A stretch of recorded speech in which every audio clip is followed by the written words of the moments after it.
بیت المقدس اس وقت عالم اسلام کا ایک سلگتا ہوا موضوع ہے۔ بیت المقدس کی تحفظ اور اس کے تقدس کو برقرار رکھنے کے لیے پوری دنیا کے مسلمانوں کو بیدار ہونے کی ضرورت ہے۔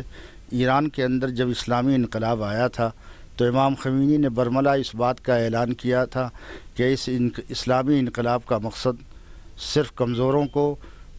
ظالموں کے پنجہ استبداد سے آزاد کرانا نہیں ہے، بلکہ اس اسلامی انقلاب کا مقصد اور نظریہ نصب العین فلسطین کو یہودیوں سے بھی آزاد کرانا ہے۔ تو امام خمینی کے جو افکار و خیالات تھے، جو نظریات تھے، ان نظریات کے تناظر میں آج کا یہ بیت المقدس کانفرنس ایک طرح سے امام خمینی کی خدمت میں ایک خراج عقیدت بھی ہے۔ آج کے اس بیت المقدس کانفرنس میں مختلف ملکوں کے سفارت خانوں کے ایمبیسڈر، کونسلر، علماء، دانشور شریک ہو رہے ہیں اور بیت المقدس کے تحفظ اور اس کے تقدس پر گفتگو کریں گے اور بیت المقدس ارض فلسطین اور مسجد اقصیٰ کے لیے ایک مستقل لاہ عمل طے کریں گے۔ بیت المقدس چاروں طرف سے گھیر کے رکھنا چاہتے وہ لوگ جو سیٹلمنٹ کے نام پہ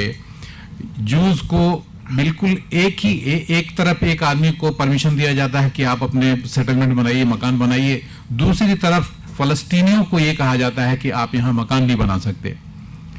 یہ بالکل ایسی بات ہے کہ ایک قانون دو آدمی کے لیے الگ الگ طریقے سے استعمال کرنا اور ان سارے چیزوں پہ کنٹرول کرنے کے لیے ان لوگوں نے یہ سازشیں رچی ہیں، جس میں امریکہ اور یورپین کنٹری بہت سارے لوگوں کی مطلب ایک بالکل یہ مجموعہ ایک کہتے ہیں سازش کا ایک یہ بالکل ایک کانسپریسی ہے۔ یہ اس کے تحت مسجد اقصیٰ کو ڈیمولش کرنا، اس کو منہدم کرنا ان کا بالکل فائنل ایم ہے۔ اگر اس مسئلے کا حل چاہیے تو ساری دنیا کے مسلمانوں کو متحد ہو کر ایک فرنٹ پہ اس مسئلے کا حل ڈھونڈنا پڑے گا، چاہے وہ پاکستان ہو، چاہے وہ ایران ہو، چاہے وہ فلسطین ہو، چاہے وہ عرب کنٹری ہو۔ دیکھیے اس کی وجہ بہت ساری وجوہات ہیں۔ ایک وجہ یہ بھی ہے کہ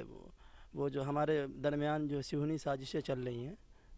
یہودیوں نے ایک سازش رچ رکھی ہے کہ مسلمان کبھی متحد نہ ہونے پائے اور وہ اسی کا مسلمانوں کے انتشار کا فائدہ اٹھا رہے ہیں۔ جس دن مسلمان متحد ہو جائیں گے آج بھی، اور خاص طور سے میں اس کا جو مجرم ٹھہراؤں گا وہ عرب ممالک کو، گلف کنٹریز جو ہے وہ اگر متحد ہو جائے اور وہ اس ایک پلیٹ فارم پہ آئے اس بات کو لے کر کے، اس ایشو کو لے کر کے، تو پھر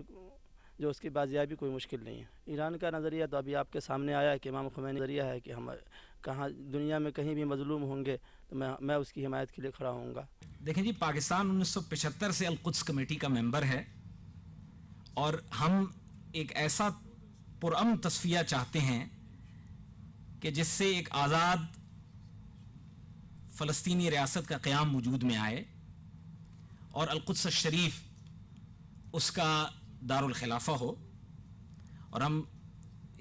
نے محسوس کیا کہ 2014 جو ہے ایک بہت اہم سال ہے فلسطینی ریاست کے بننے کے سلسلے میں۔ 16 جنوری کو اسی سال اقوام متحدہ نے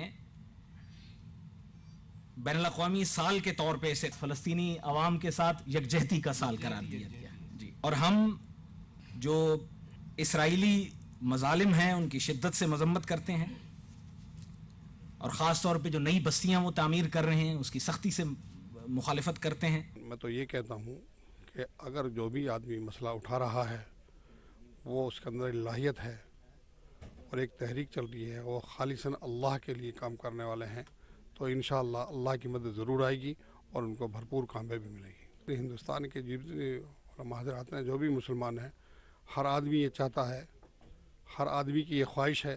کہ بیت المقدس آزاد ہو۔ یہ عہد حاضر کا بڑا المیہ ہے کہ مسلمانوں کے قبلہ اول مسجد اقصیٰ پر اسلام دشمن ملک اسرائیل اور دنیا کی ناپاک ترین قوم یہودیوں کا قبضہ ہے۔